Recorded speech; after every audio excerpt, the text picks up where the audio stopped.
Welcome to Dreamful Podcast, bedtime stories for slumber. I would like to start this episode by thanking our newest supporters, Ross Colhagen, Jessica Hampton, and Stacy Morrison. Thank you all so much, and I hope you have the sweetest of dreams. If you'd like to support the show and gain access to subscriber-only episodes while receiving a shout-out, visit dreamfulstories.com and on the support page, find a link to become a Buzzsprout supporter or subscribe via Supercast if you listen on Spotify. Your support means so much and it really keeps the podcast going. It goes toward things like music licensing and equipment upgrades, and of course, paying my beautiful, amazing editor, Katie. I am so excited to announce that this episode is sponsored by AquaTrue. And if you're like me, you probably don't like your tap water. For some reason, if we run it too long, our tap water smells like a sulfuric swimming pool, if that makes sense. But then I found AquaTrue, and let me tell you, it's completely changed the way my family drinks water. In fact, we tossed our old pitcher filters and drink way more water now because it just tastes that good. So that's why you must check out AquaTrue. AquaTrue purifiers use a 4-stage reverse osmosis purification process, and it removes 15 times more contaminants than ordinary pitcher filters, including PFAs, which are also known as forever chemicals, and they're found in nearly half of the US tap water. And the best part? There's no complicated installation. You just plug it in and start enjoying clean, delicious water instantly. They have purifiers for every home, from countertop models, which I have, to under-sink options, and even Wi-Fi connected purifiers with mineral boost features. I've had my AquaTrue for over a year, and it's hands down our favorite appliance. The water tastes so pure, my kids drink even more of it, and even my cats prefer it. Plus, the filters last between 6 months to 2 years, saving us money and reducing plastic waste, because just one set of filters from their classic purifier makes the equivalent of 4,500 bottles of water. AquaTrue comes with a 30-day money-back guarantee and even makes a great gift. Today, my listeners receive 20% off any AquaTrue purifier. Just go to aquatrue.com, that's AQUATRU.com, and enter code DREAMFUL at checkout. That's 20% off any AquaTrue water purifier when you go to aquatrue.com and use code DREAMFUL. That's DREAMFUL. It's finally March, and here in Idaho, the sun is coming out, and nothing reminds me of a spring day like the classic stories of Winnie the Pooh. This is one of our most requested books, so I'm looking forward to reading the chapter in which Piglet finds a heffalump. So, snuggle up in your blankets and have sweet dreams.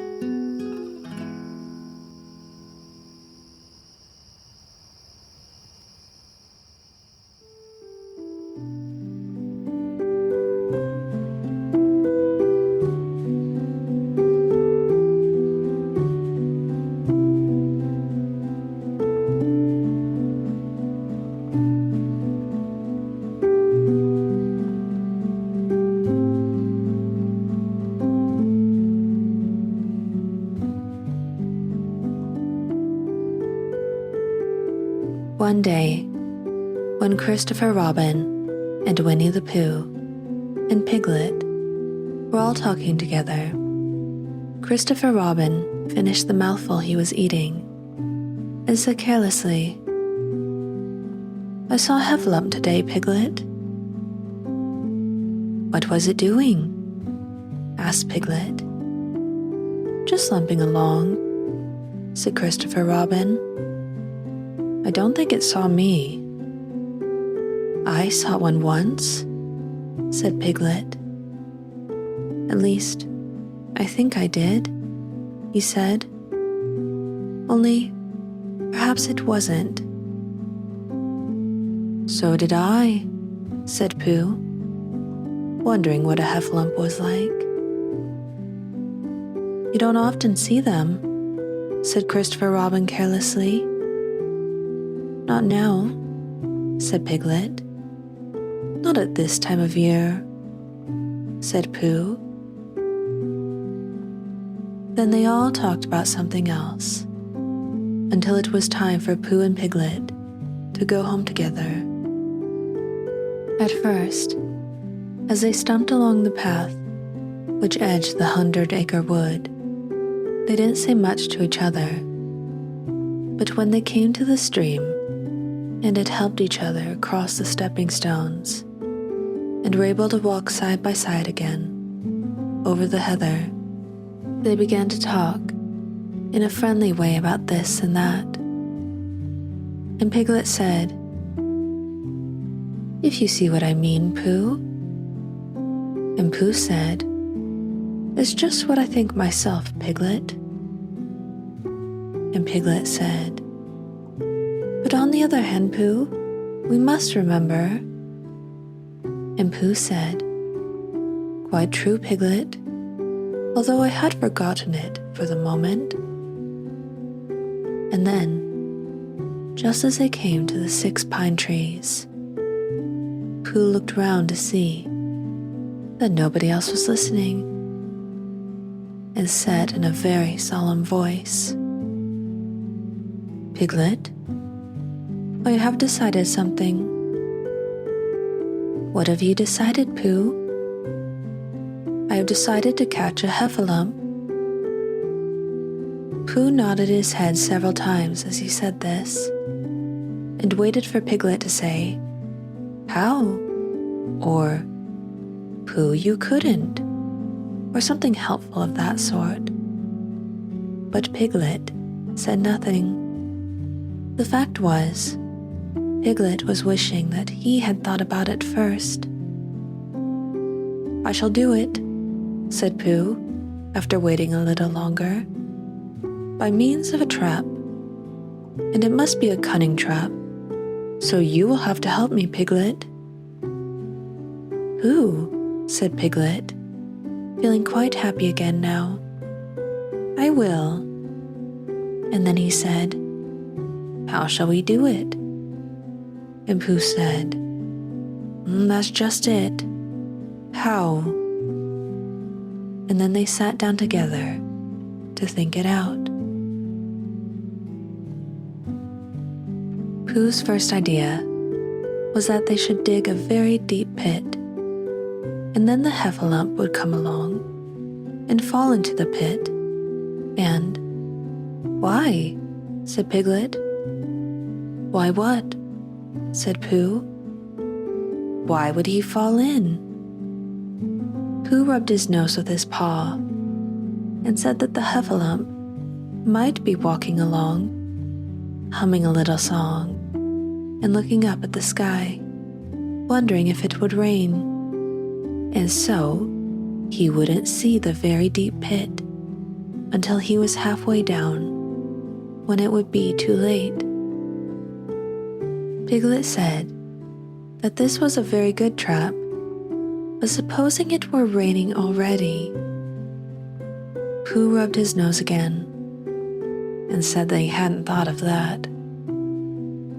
And then he brightened up and said that if it were raining already, the heffalump would be looking at the sky, wondering if it would clear up, and so he wouldn't see the very deep pit until he was halfway down, when it would be too late. Piglet said that, now that this point had been explained, he thought it was a cunning trap. Pooh was very proud when he heard this, and he felt that the heffalump was as good as caught already. But there was just one thing which had to be thought about, and it was this: where should they dig the very deep pit? Piglet said that the best place would be somewhere where a heffalump was, just before he fell into it, only about a foot farther on. But then he would see us digging it, said Pooh. Not if he was looking at the sky. He would suspect, said Pooh, if he happened to look down. He thought for a long time, and then added sadly, It isn't as easy as I thought. I suppose that's why heffalumps hardly ever get caught. That must be it, said Piglet. They sighed and got up, and when they had taken a few gorse prickles out of themselves, they sat down again. And all the time Pooh was saying to himself, If only I could think of something, for he felt sure that a very clever brain could catch a heffalump, if only he knew the right way to go about it. Suppose, he said to Piglet, you wanted to catch me. How would you do it? Well, said Piglet, I should do it like this. I should make a trap, and I put a jar of honey in the trap, and you would smell it, and you would go in after it, and I would go in after it, said Pooh excitedly. Only very carefully so as not to hurt myself, and I would get the jar of honey, and I should lick round the edges first of all, pretending that there wasn't any more, you know, and then I should walk away and think about it a little, and then I should come back and start looking in the middle of the jar, and then, yes, well, never mind about that. There you would be, and there I should catch you. Now the first thing to think of is, what do heffalumps like? I should think acorns, wouldn't you? We'll get a lot of... I say, wake up, Pooh. Pooh, who had gone into a happy dream, woke up with a start and said that honey was a much more trappy thing than acorns. Piglet didn't think so, and they were just going to argue about it when Piglet remembered that if they put acorns in the trap, he would have to find the acorns, but if they put honey, then Pooh would have to give up some of his own honey. So he said, All right, honey then, just as Pooh remembered it too, and was going to say, All right, acorns. Honey, said Piglet to himself in a thoughtful way, as if it were now settled. I'll dig the pit, while you go and get the honey. Very well, said Pooh, and he stumped off. As soon as he got home, he went to the larder, and he stood on a chair, and he took down a very large jar of honey from the top shelf. It had honey written on it, but just to make sure, he took off the paper cover and looked at it, and it looked just like honey. But you never can tell, said Pooh. I remember my uncle saying once that he had seen cheese just this color.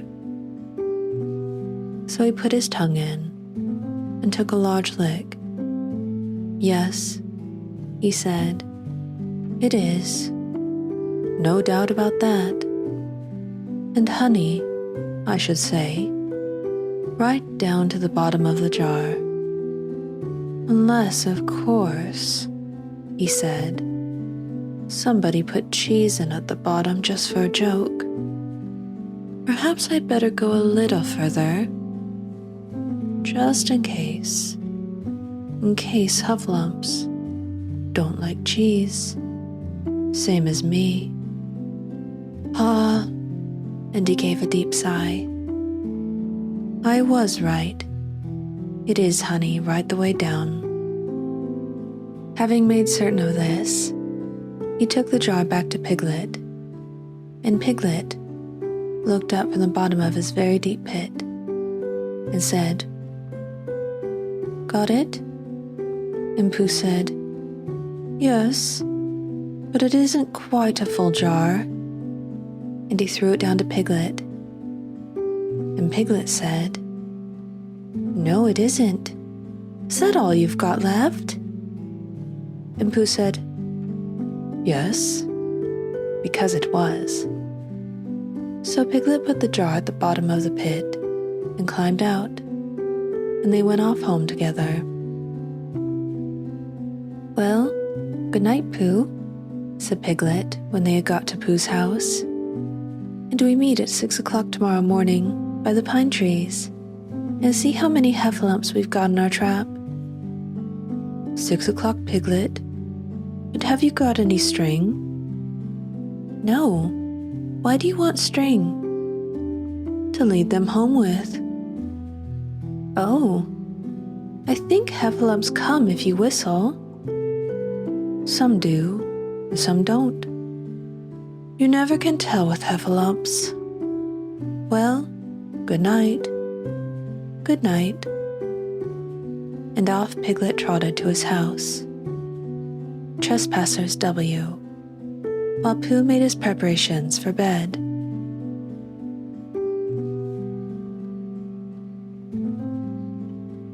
Some hours later, just as the night was beginning to steal away, Pooh woke up suddenly with a sinking feeling.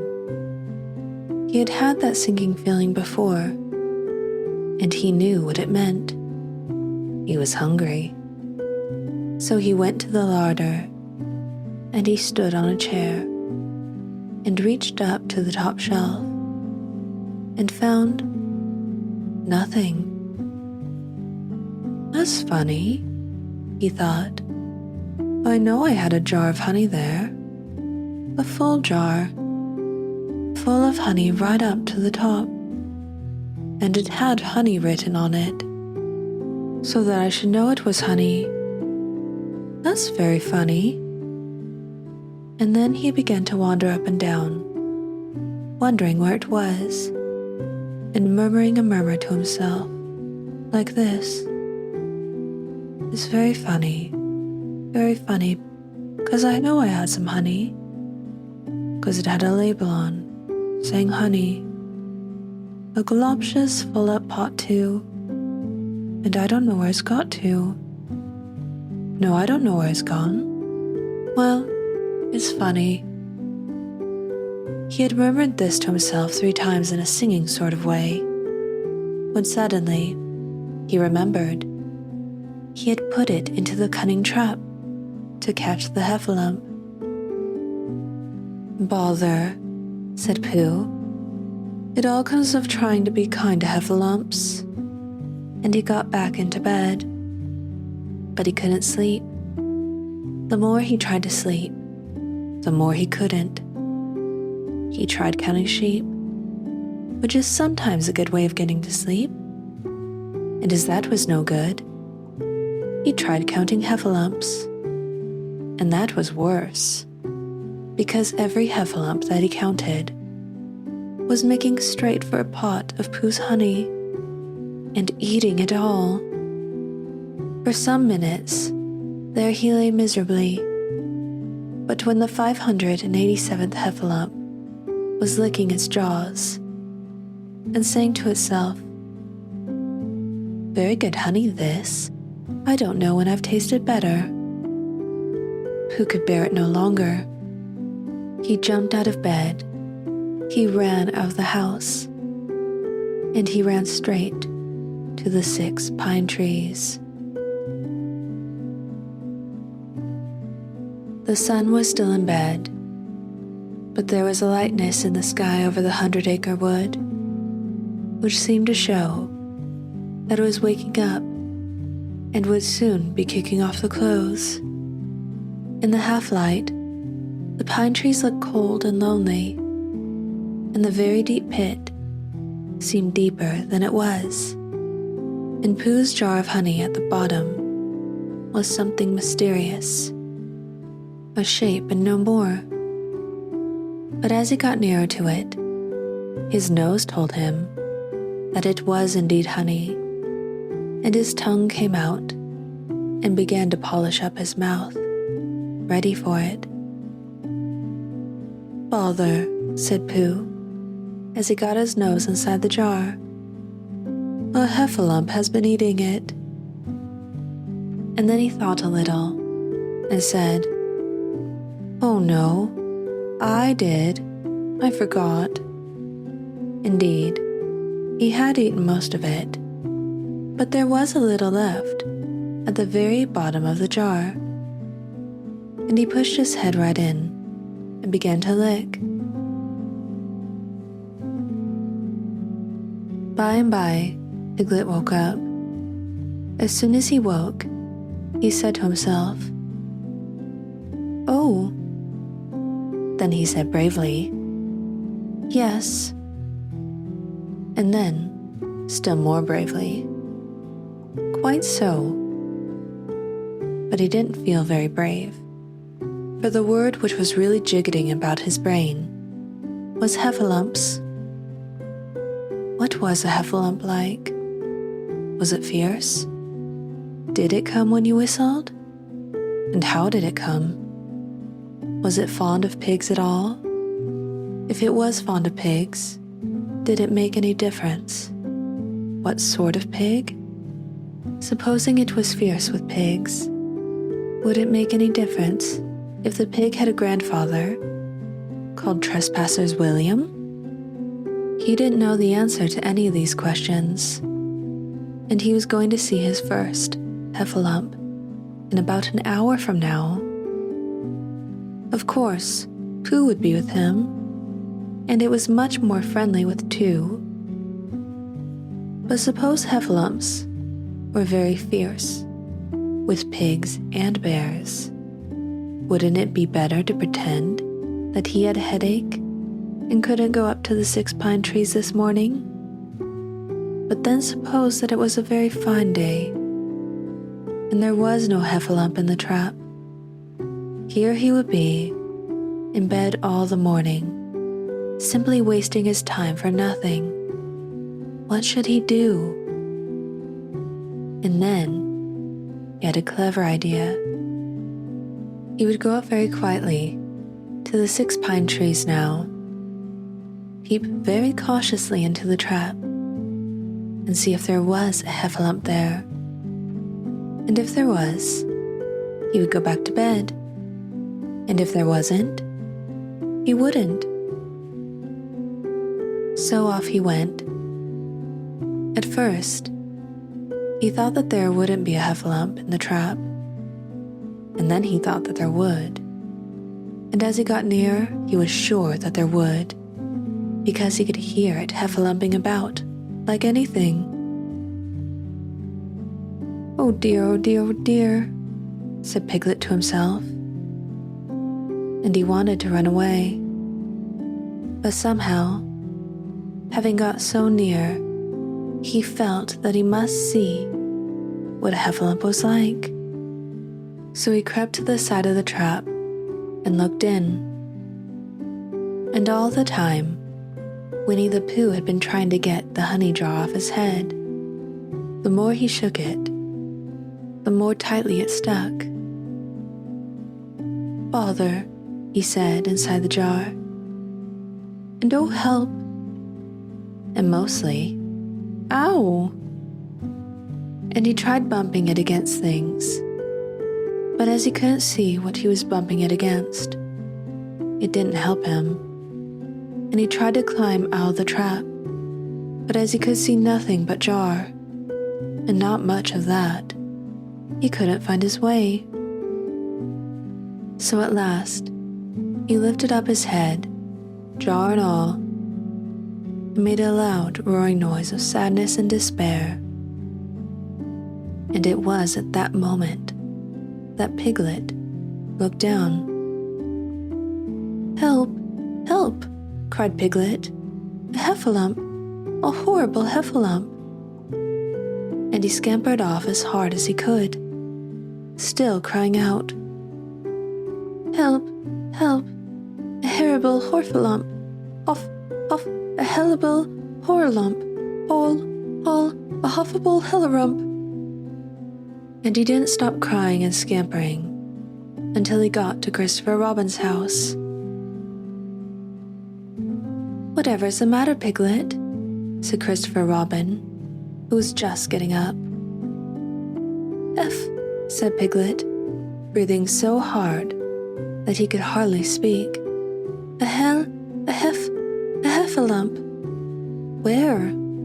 "Up there," said Piglet, waving his paw.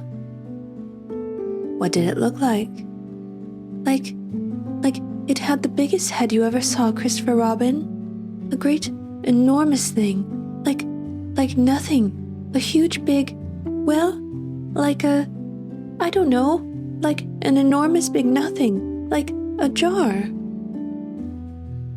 "Well," said Christopher Robin, putting on his shoes, "I shall go and look at it. Come on." Piglet wasn't afraid if he had Christopher Robin with him, so off they went. "I can hear it, can't you?" said Piglet anxiously as they got near. "I can hear something," said Christopher Robin. It was Pooh, bumping his head against a tree root he had found. "There," said Piglet. "Isn't it awful?" And he held on tight to Christopher Robin's hand. Suddenly, Christopher Robin began to laugh. And he laughed and he laughed and he laughed. And while he was still laughing, crash went the Heffalump's head against the tree root. Smash went the jar. And out came Pooh's head again. Then Piglet saw what a foolish piglet he had been, and he was so ashamed of himself that he ran straight off home and went to bed with a headache. But Christopher Robin and Pooh went home to breakfast together. "Oh, Bear," said Christopher Robin, "how I do love you." "So do I," said Pooh.